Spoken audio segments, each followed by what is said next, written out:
Hey folks, you're Absolute Packer podcast initiating in 5, 4, 3, 2, 1.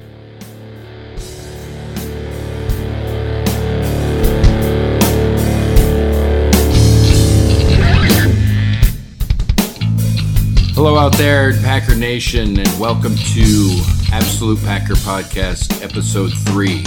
We got a lot of topics to go over today. There's a lot of good stuff happening. We finished the second preseason game. Let's get started, and I'll pass it over to Elliot. I just want to remind everybody how they can subscribe. Obviously, if anybody's hearing this, they know how to listen. So they are probably either getting it through Facebook or Twitter, or they go right to the AbsolutePacker.com website. They can hit play right there. But also, if they scroll down to the bottom of the AbsolutePacker.com website, they will see a bunch of icons. So there's all sorts of ways that they can, connect with us. Some of those things are things we're very active on. Facebook, Twitter. Some of them we're not quite that active on yet. So we are up on the Google Play Store. We are up on the iTunes Store. We are in Stitcher. We are in TuneIn. I think we are in Player FM as well. So those are all the major podcast platforms. Does that make sense? That does make sense. That is a lot of platforms, so that's good. I'm a big Twitter and Facebook follower. Those are my two main platforms that I go with. But it's good to remind other people, including myself, that there's a lot of other ways to get in touch too. Subscribing is really cool because then you know when there's a new episode. You don't have to be looking on Twitter, which you can do. Mm-hmm. And maybe people want to comment on the episode. It'll automatically download to their phone. Excellent. On the iPhone, you use an iPhone, I use an iPhone. There's the Apple Podcast app built in. I use one called Overcast, which is very popular among nerds. It has something called Smart Speed. It will cut out the little gaps. So if I pause here for 5 seconds, it'll compress that down to like a second. So it still sounds natural, but you can listen to an episode much faster. And it'll also equalize volume. There's an automatic volume equalizer. So if you're really loud and I'm really not loud, kind of equalizes that. So if I do a bad job in post-production, it kind of fixes it. You can search right in Overcast or right in the app on the Apple Podcast app, and you should be able to find us. Excellent. That's some cool stuff. It's scary too. It's almost like Terminator stuff. It does everything for you. It takes out gaps and it raises volumes. It's a great app. That's a really killer app. It's fantastic. Excellent. I think we hit everything for sure. Yeah. I don't know if I explained that good enough or too well. Maybe it's confusing, but basically almost anywhere you can find a podcast, you should be able to find it. Ain't that the truth, huh? There's an iPhone app for all these platforms. If there's anything I missed, someone should let me know. But as far as I know, we're on all of those, and they should be linked all at the bottom of the AbsolutePacker.com website. If that is not true, then call in to 508-535-5468. Tell me how stupid I am for not getting it set up right. That would be perfect. Airing of grievances, right? Air your grievances. Carry out your Festivus poll, whatever that is all about. Yeah. You can kind of take over. You have a bunch of bullet points, a whole bunch of injuries, some other stuff too. Yeah. In other news, water's wet. That's always what happens with the Packers. Injuries. Yeah. So I'll pop right into what I like to call the X's and O's. And then we have another sub bullet outside of football related stuff, and then business league stuff. We like to chop it up into those general areas each week if we can. X's and O's. We had our second preseason game against the Washington Redskins. And I think the number one offense and the number one defense played a couple series. When I say number one offense, Aaron Rodgers played one series and he looked fantastic. I think they should just put him in bubble wrap and then tell him not to do anything until the season starts. He doesn't need to play anymore. The guy is the best player in the league. He doesn't need to play. And he shouldn't be looking at the sun. No solar eclipse viewing for him. No kidding. That'd be the last thing you need. Oh, he's on the injury report for staring at the sun. Nice. But yeah, I mean, he doesn't need to play anymore. Brett Hundley looked pretty good. And let's be honest, they want Brett Hundley to play well so they can trade him. I mean, is he a competent backup if Aaron Rodgers goes down? Maybe, but we really don't know. He's never had to take any significant snaps when Aaron Rodgers goes down. They want to feature him to trade him. That's what they're doing. Those are just some kind of early things about talking about the offense and quarterback play specifically. The one big note I have on here is that the defense played better, which, yay, everybody clap. Whenever the defense plays better, whether it's preseason, whether it's flag football, whether it's whatever, it's always a positive sign. And one thing I noticed just watching on the TV, that the speed is getting there. This team has lacked speed on defense at almost every position for years. And they're starting to get some speed back. Their new Nitro package, which is basically turning safeties into inside linebackers, there's guys flying around. That's definitely good to see. So that was one thing I took away from it. The defense played pretty well. Again, not a whole lot of game planning going on because it's a preseason game, but still, it's a good thing to see because the defense can go nowhere but up. Next thing I noticed, Trevor Davis, who is one of the faster players on the team. He's a wide receiver drafted last year. I think he runs a 4.4 40, which is plenty quick. He had a punt return for a touchdown the week before. And then the first punt that he tried to field in the Washington game, he promptly muffed it, turned it over immediately on the 10-yard line.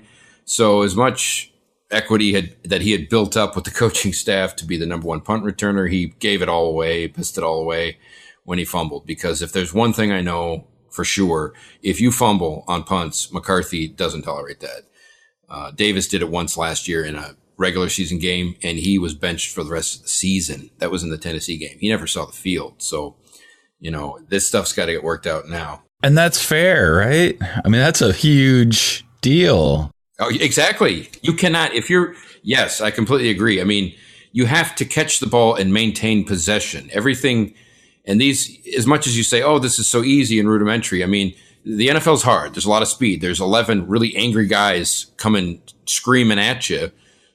So, you definitely got that in the back of your mind. But if you can't catch the damn ball, you're not going to be a punt returner or kick returner. It's just not going to happen. That's the job, though. I mean, I wouldn't be able to do it. You wouldn't be able to do it. No. But Trevor can't do a lot of things we can do either.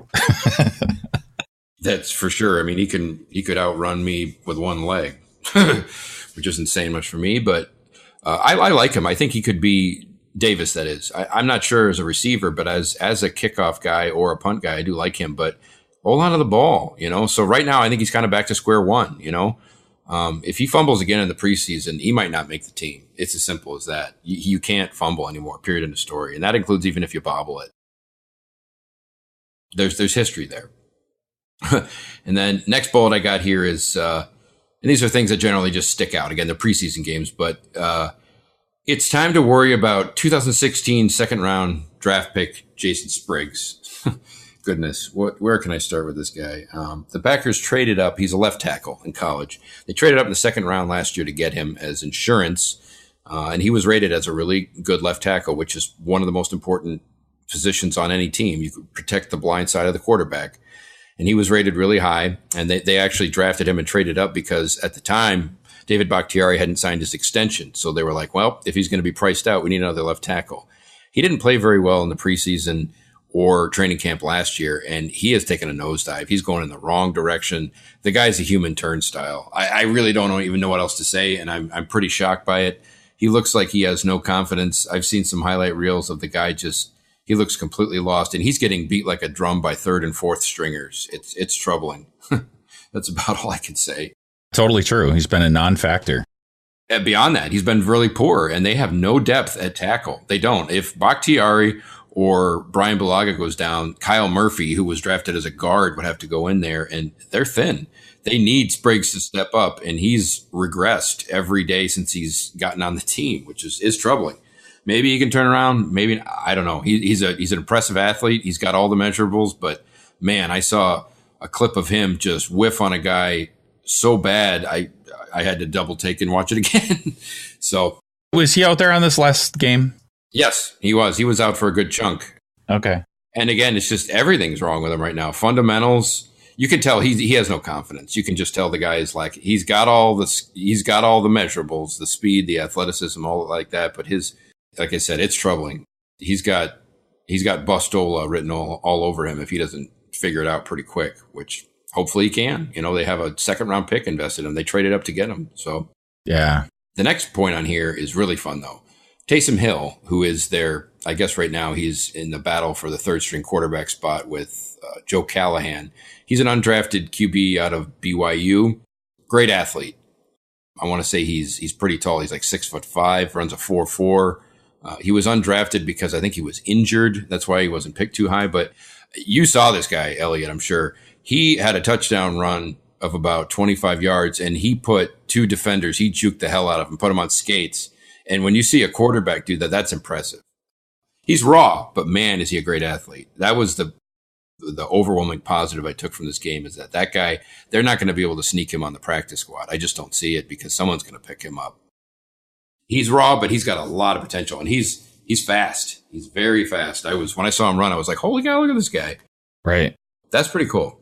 That is cool. Next bullet point, death, taxes, and injuries on the Packers.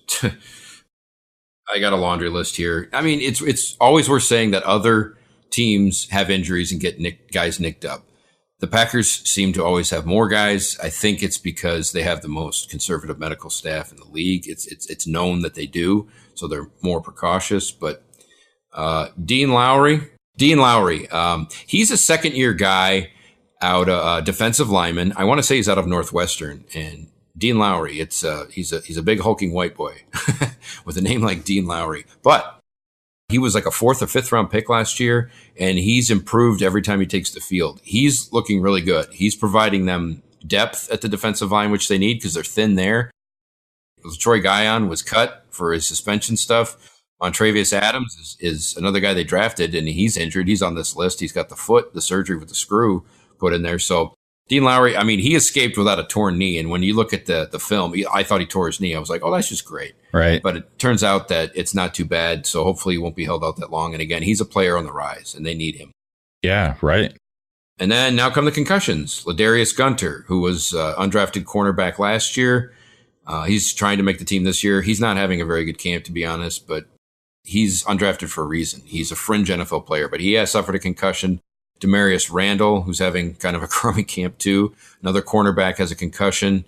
And then Malachi Dupree was that receiver in the first preseason game that got lit up on a hit from the Eagles, and it was scary. We talked about it a little bit apparently he's fine, but that was a severe concussion. He was out cold for like 30 seconds. Montravius Adams, again, he's the rookie defensive end, and he's had foot surgery.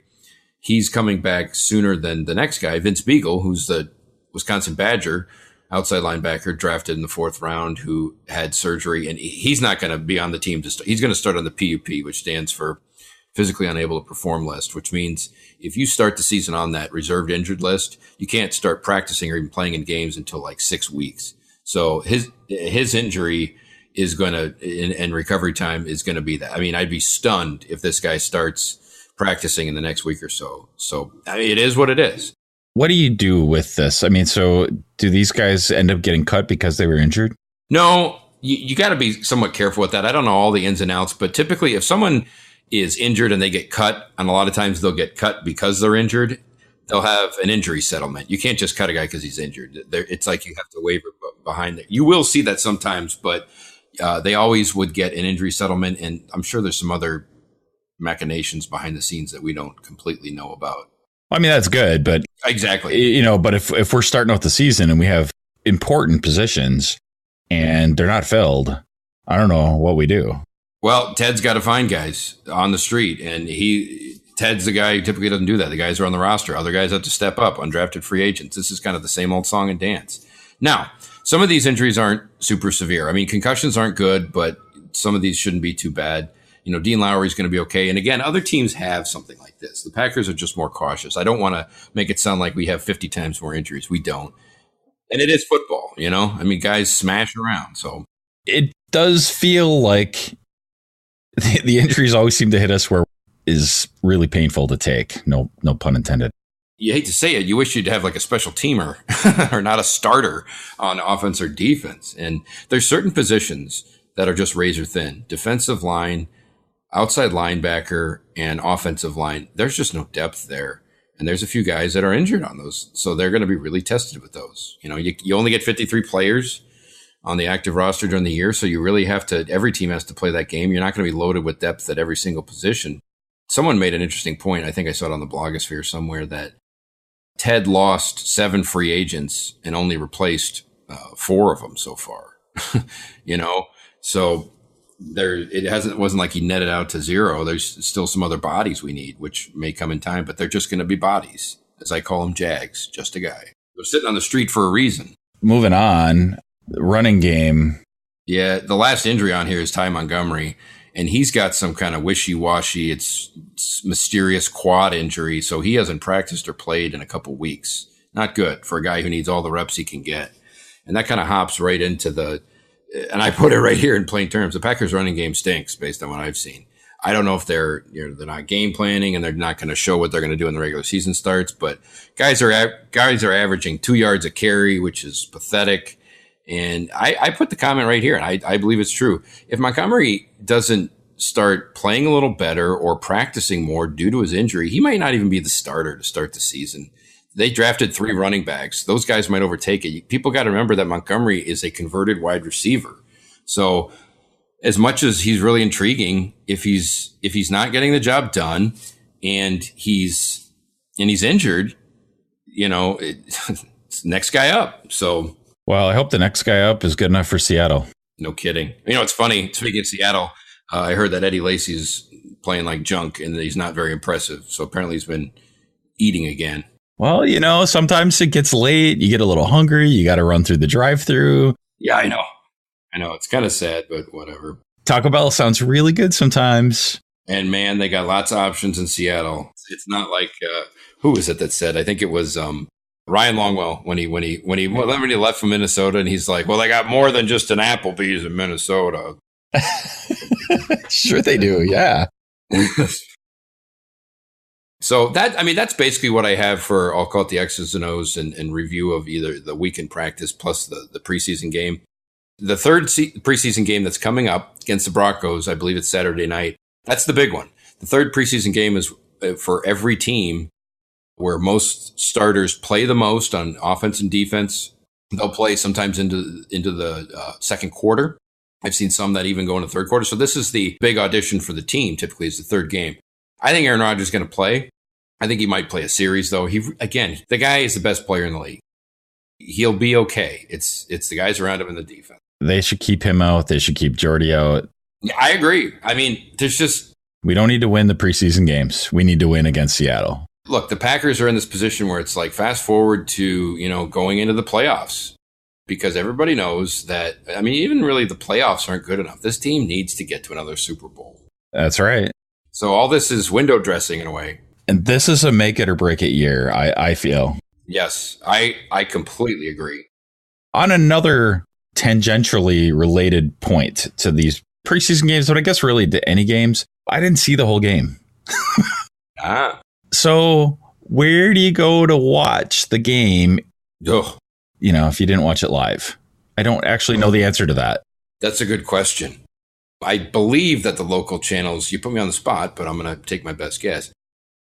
I believe the local channels may replay it, depending on who gets it, whether I think it might have been NBC or I'll tell you what, it wasn't Fox, because I think I told you I can't get Fox in. I don't have cable, but on my antenna, I literally don't get anything. Nothing. Yeah, Fox 11 has been tough for me too. We talked about that. Yeah. Do you get anything? I sometimes yes, sometimes no. I get nothing. I haven't gotten even a hint of a signal in from them. My TV found it when I did the channel search, but I've got nothing. So I'm going to either have to get creative or I don't know. Yeah, I don't know what they did. We're on opposite ends of Green Bay. It's annoying. If neither of us get it, that's not good news for them. Yeah, I'm going to have to sit there and stand next to Lambeau Field or something. I don't know. Well, worse things could happen, I guess. This is true. But I was stunned by them. Like, come on, Fox, let's go. To your point, I'm sure the NFL, well, I say the NFL, but that'd be the NFL Network. You'd have to have, cable. I don't want that just for the off chance that I might miss part of a game. That's terrible. Yeah, I know. I feel like it's my responsibility now to make sure I don't. So I'm in preseason too. Yeah, I hear you. I watched about 3/4 of it, I think, the Washington game. But yeah, when you get more invested with podcasts and stuff like this, where you're more objective about things. It's almost like when you buy a boat, you're like, well, I have a boat now. It means I got to use this boat. I can't just look at this boat. I have to actually use it to justify it. Yeah. You get guilted into things. True. Yeah. I mean, there's something to that. Yeah. Yep. And we are diehards because we want to rewatch preseason games. I do. Yeah. I would love that. And I even got rid of our TiVos. Yep. I'm pretty much in the same boat. I have the digital antenna, and I get in, the real rudimentary channels. But other than that, I stream Netflix with my daughter here and there. And that's the extent of TV. My cord is cut. That's a good point. I'm pretty much there too. So if anybody has any inside scoop on how I can catch recaps of the game, feel free to call in 508-535-5468 or just send us a message on Facebook or on Twitter. Next bullet point, outside of football stuff. Yes, this is what I literally called that. It's a very technical term, outside of football stuff. First one I noticed here, and when I go out to search for topics, I try to find things that are topical to, current events and whatnot. And this one was interesting. I learned by just through Twitter and other things that Mike McCarthy has a PowerPoint presentation that he's used since 2006, which was his first year, to basically teach and talk about the importance of the national anthem with his players. Why is the national anthem important? Well, unless you live under a rock, everybody knows why. Because half these teams, some players are protesting the national anthem. Colin Kaepernick is the one who started a lot of this. And I found this article. It came from the Business Insider, which is interesting. It's a sports section. I saw that same information online, but I saw it from some other wacko site that I didn't feel was very reputable. Anyway, I didn't know how legit this actually was. It is legit, and I think what this comes down to and why it's intriguing to me is, you got little old Green Bay, and I'm sure that Ted's and the Mark Murphys and the Mike McCarthys at Packer at 1265, they're nervous. They don't want any kind of distractions. They don't want any kind of negative attention. So they're probably in their little Green Bay bubble. They're doing what they can. And from what I understand, nobody's going to be, and again, this is based on just what I know. We don't want to get into the politics about who's right or who's wrong. It's just more or less just talking about what's out there. Nobody appears to be, on the verge. Any players are going to do any planned protests or anything. And I think based on this article too, McCarthy, he just talks about the importance of it. It's the tradition, basically, World War II, he talks about in the soldiers, and people died for your freedom and things of that nature. So I just thought it was interesting. He's had the same presentation for basically 11 years, 12 years. And, it's a PowerPoint. So he's living in the past too. We love those Microsoft PowerPoints. No, I'm kidding. But it kind of melds right into the next bullet point. I think Colin Kaepernick is a terrible player and not certainly overrated. I feel that this is becoming kind of an excuse for him not getting signed, but like he's being blackballed. All that being said, he does have a point. So I think it's the third verse of the Star Spangled Banner talks about slavery. It's sort of racist. I think we should rewrite that last verse and just move on. We don't have to insult veterans. No, I think there's a false equivalence. You get certain people that say, if you protest the national anthem, you're against the troops that fight for the country. And you can't just make that leap. People like to say that all the time. If you're not for a war that's going on, you're against the troops. And I just think that's senseless. So I think that there's an element of that going on within here. And this is a very interesting thing. I don't actually have the data to back this up, but I do have it in my brain. A while back, there's a writer on the internet. His name is Cian Fahey. And he writes, he does a lot of in-depth studying of film, of quarterbacks, and that's what he does. He's a professional football writer. And incidentally, it's kind of funny. He blocked me on Twitter because I can't remember why, but he blocked me. The only person who's ever blocked me on Twitter. But he did a analysis, really in-depth. I mean, tons of spreadsheets and everything. And I read this whole article. I managed to find a way to read it without having to go into Twitter a roundabout way because I'm blocked. But it was fascinating. And basically what it said was, he said, Colin Kaepernick, if you look at his stats and you look at the quality of players around him, meaning last year, The team that they had was terrible, horrible. He had nothing around him. But if you look at his stats like the past 3 or 4 years as a whole, he's a better quarterback than Joe Flacco. It was stunning. Who is also mediocre. But he's a starting quarterback with a Super Bowl. I would say this, and he's making $25 million. I'll say this, and this is kind of, just off the cuff, but I would venture to guess that Colin Kaepernick is probably a better quarterback than not better, but maybe as good as a third of the starters in the league. Oh, yeah, that's true. But saying that guarantees him a starting job when he has baggage. Yeah, and that's it. I think you can't mandate somebody to get started. And NFL owners have dog whistled and basically said, we don't want the baggage, period. We just don't want it. And that's life, I guess. I mean, I don't want him here. Thank God we don't need him, but I don't want him here. And we don't need him is kind of the thing. Now, I'll tell you this, though. If he was a perfect fit for our system and we had injuries, I wouldn't care. It's not going to happen. So it's like, if I was 6 feet tall, I wouldn't be 5'8" kind of a thing. So, right. It is an interesting topic and it's getting more and more traction. You're seeing the Browns add like 10 guys in the last preseason game. And what scares, the owners, you've seen it, I'm sure, in other articles, is that you get some viewers that are like, the hell with this crap. I don't even want to watch football anymore. And if viewership starts to go down because of this, the owners are going to panic. Right. It could start to happen. I'm not saying it's going to happen, but it's interesting. You look from afar, you're like, whoa, if it hits the bottom line, the owners are going to be scrambling and they're going to be scared, and it's sponsors and it's this and that. And it's just such a different age with social media and all these things, it's crazy. Well, I think people are also afraid that, so is this a forever thing? Sure. Is it going to keep going? If you protest? I agree. I have no idea. It's kind of a Pandora's box. Who knows? So if you're black, do you have to protest? If you're white, do you have to protest to not be racist? Where does it end? I'm all about controversy and stirring things up and asking questions, right? I love that. But that is one thing that kind of pulls us all together, is this singing this song. It's like a national unity thing. I'm all about changing that third verse. We should start a thing to do that. I need to look at that again. I can't think of it in my head for some reason, but.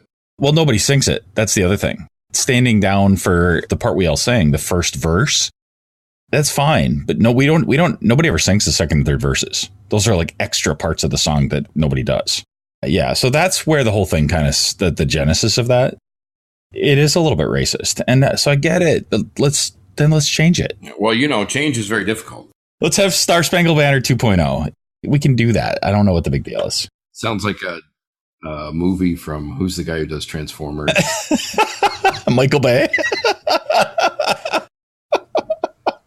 Michael Bay movie, Star Spangled Banner 2.0. That's funny. I'm sorry. I kind of went on a rant there. No, that's okay. I think it's an important topic and it's gaining steam, and it blends into the next point, which is we have a new toy on offense, and that's tight end Martellus Bennett, who's a great player. He's a very interesting guy. If you don't follow him on Twitter, follow him on Twitter. Absolutely. He's a great follow. He's a really creative guy. He has his own ad agency. Right. He says what's on his mind. He shoots straight. I mean, he curses in press conferences, and he is the kind of player that I would say McCarthy and Ted Thompson are kind of like, I don't know about this guy, but they brought him in. So maybe they're changing a little bit. He seems like not the type of player they would normally sign, but they did. I love him. Yeah, I love him too. I think he's great. He has personality. He made a book for kids, I think. Yes. He did a track with Snoop Dogg. Oh, I didn't know that. Yeah. Interesting. No, he's like a Renaissance man. He does a lot of different things and he completely speaks his mind. I think he's great. And he's a great, he's a great tight end. Hell, he's a weapon that Aaron Rodgers can use. He's also the brother of Seattle Seahawks defensive end Michael Bennett, who is and has been openly, and I'm using air quotes, protesting during the national anthem. So that's an interesting little aside. Yeah. So what Martellus Bennett did was he did a political cartoon talking about the same thing. I saw that. I did. It's very cool. It's, and I feel like that's more appropriate. And I get it. Yeah. A picture's worth 1,000 words, Absolutely. And it was good. It makes a point, and we can move on also. We don't have to just like have this in our face every week. It was very matter of factish. Yeah, he's a good dude. Yeah, and I'm curious to see how him and Rodgers their chemistry goes throughout the year. But we got some good tight ends now. So, like I said, Michael Bennett's been in of the Seahawks. His brother has been in the Storm, and Bennett said, I support him, but it didn't just because he says he supports him doesn't mean that Martellus Bennett is going to be sitting here protesting every day. He's just basically saying, hey, he's my brother, he's family, and I support what he does, but I'm my own man too. Yeah, I respect that a lot. I think he's a good dude, very smart, and he, like I said, he's just eclectic. Can't wait for game 1. Now into business and league stuff, as I call it. Newsflash, Roger Goodell makes a ton of money, a lot of money. He made $34 million last year, which is a lot of money. And why does he make that kind of money? Because the owners let him, and they love him. He makes a lot of money. A lot of owners don't like him because he does a lot of the punishments, and the conduct policy seems to be writing it on the fly, that's a bad look for Goodell. I think he's going to go down as, in terms of commissioner. He made a lot of money, but he's making up all these rules on the fly. Guys like Robert Kraft of the Patriots, when the Deflategate suspension, it was ridiculous. And they publicly, what's funny is the commissioner, basically his job, Goodell now, is he sits there and he takes bullets for the owners. He takes all the flack. And behind the scenes, these owners that are like, you're paying the butt, but here's a check for $34 million because you're doing a good job making a lot of money. That's in reality what it is. Well, the other piece about it, even with all these rules, prior to him, we didn't have to deal with the CTE. We didn't have these protests on the field. We didn't have Deflategate type of things. We also didn't have the media environment where there's people that have podcasts about football. Yes, a lot has come to light while he's been in his tenure. I mean, these things just get spun up and a little bit out of control. That said, I think he's terrible and he should go. I'm not a huge fan of him, to be honest with you. But his job is to grow the league and make money. That period. He's not some kind of like high and mighty figure that's supposed to be this moral authority or whatever. His job is to make money and grow the game. And that's what he's been doing. So he's the guy that's responsible for getting the games played in London. Yep. And then they want to go to Mexico City and they want to get it all over. And I get that. I mean, if you've tapped out your market in the United States to whatever, you got to look at other places. I hope we do get one in Mexico City. I think that'd be great. Then we have to drive through the wall. My goodness, the wall. Can't escape. He's omnipresent. This is true. Can't escape it. Yeah, we're going to build a wall and we're going to make the NFL pay for it or something. Is what it'll be. I couldn't help myself. The next point within here kind of, it blends into Goodell and his tenure. And there's a storm brewing, as they say, and that is the last labor deal that was signed. It was right after the Packers won the Super Bowl. It lapsed after that league year. So after 2010, there was a slight lockout of the players. If you remember, they ended up getting back and getting this new CBA deal signed going into training camp, but they lost a couple weeks and they signed it for 10 years. So it would be 2011 through 2021. Let's face it. At the time, the players have never been in a position where they're saving money. They're check to check, and the owners know that. And they bent them over. They said, look, we'll give you don't have to practice as much anymore, but we want all this money. And the owners and the players are like, oh, crap, we got to get back in the field to make money. So, yeah. And the players got hosed. And when I say hosed, it's relative to other leagues. They have the least amount of guaranteed money. They have the most violent sport. They have the shortest tenure to be able to play. And so from that perspective, I mean, are they living in la la land compared to everybody else? Yes. But relative to other professional leagues, they have a really bad CBA. They just do. And there's rumblings that it's going to get heated. And the players apparently, based on what I'm saying, or based on what I'm hearing and seeing from writers and from some tweets of, I think it was the head of the current union from the players union, the player representative, They're willing to lose game checks. That's when it really comes to it. If they're willing to lose game checks, that's when you can leverage the owners. Until then, the owners hold all the leverage. Oh, yeah. Do you think that it's just going to be about cash? Yeah, cash and guaranteed money. I think it also would be about, because there are no guaranteed money and guaranteed contracts in the NFL. You get signing bonuses that get prorated and such, but any guaranteed money, a lot of it's just fluff. Like, for instance, let me compare it to like a baseball contract. Ryan Braun signs a 10-year, 200 whatever $1 million deal. Every penny of that contract is guaranteed. Tomorrow, after he signed that deal, he could say, I quit and never playing baseball again. They're on the hook for $200 million regardless. He was also found in violation of PEDs, if you recall. Absolutely, yeah. And they didn't have to pay any penalty. They're on the hook for all that money. It's just straight up guaranteed money. You get all the money that you signed for, every last penny. The NFL, again, and the NBA is the same way. But that's too far the other way. I would agree. No, I would agree. I go to a baseball game with my dad, and to this day, Ryan Braun goes out on field, and my dad's yelling at him, "Lion Ryan." I agree. I hear what you're saying. But when you're going to the negotiate, I hear you. But again, these guys live in a different, these professional leagues and these sports guys, these professional athletes. Why does anybody pay anybody what they're worth? Because they can. What's your value? Whatever I'm willing to pay you. And they just want to get more guaranteed because they have the most violent sport. They have the shortest, like I said, they have the shortest window to maximize their earnings. So again, from that perspective, I get it. But yeah, they're making a lot of money. The other thing is quarterback salaries are freaking out of control. I mean, they're going nuts. Now, in the last CBA, what was out of control were these rookies. They were getting guys like Matthew Stafford, like never played it down in the NFL. He's getting like $60 million guaranteed. So they fixed that in this CBA. They slotted those salaries coming out of the draft.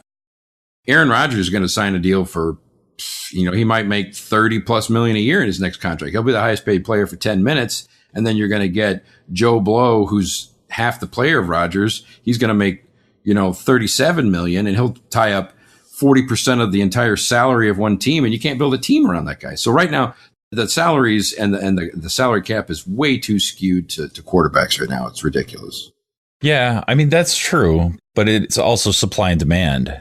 I don't know. I mean, this would be an interesting discussion in itself, I guess. I feel like there's maybe 8 at most elite quarterbacks, right? That even might be a bit much, but yeah. If you have one of those, you want to hold on to them. And even if you have the second tier, you either want to move up or you don't want to move down, right? So, I mean, I sort of get that. But it is also supply and demand. So, I mean, unless you have one of those elite superstar, once in a lifetime level quarterbacks, these guys in the top 8, then I'm sorry, you could probably draft and get somebody. You don't have to pay that much money. It's crazy.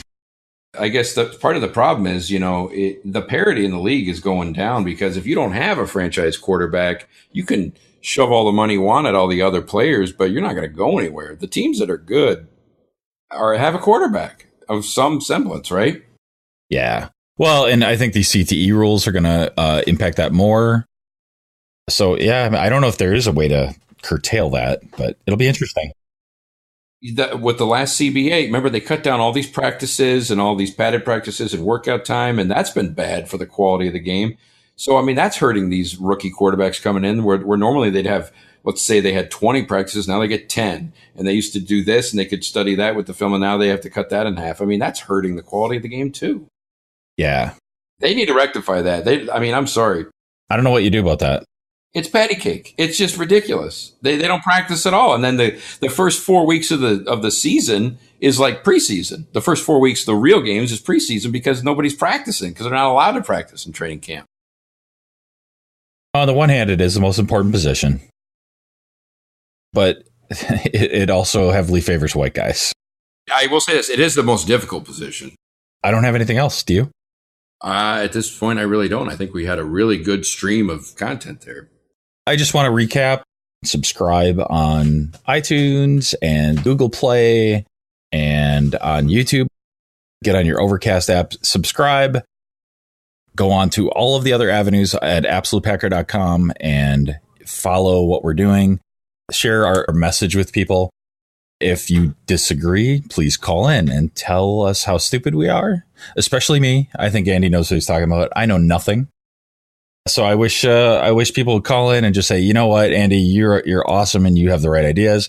I don't know what you're doing with that other guy. He's an idiot. That would be cool. I think you're being too hard on yourself. It doesn't matter. And if they agree, that's also great. Because then we'll just stop accepting calls. We'll say, we know we told you to call, but now we don't want to hear it anymore. No, I'm just kidding. No, you know what? I totally do want to hear from callers. No, I agree too. You can only have so much of just us. I really feel that if we get too many, well, I mean, good problem for us to have. But also, like, I mean, I want everybody's voice to be heard, unless we just have just too many that we just can't. So I encourage you, especially in these early days, get on, because we're not going to stop. This is going to keep going. So that's all I got. Go Pack, go. Go Pack, go.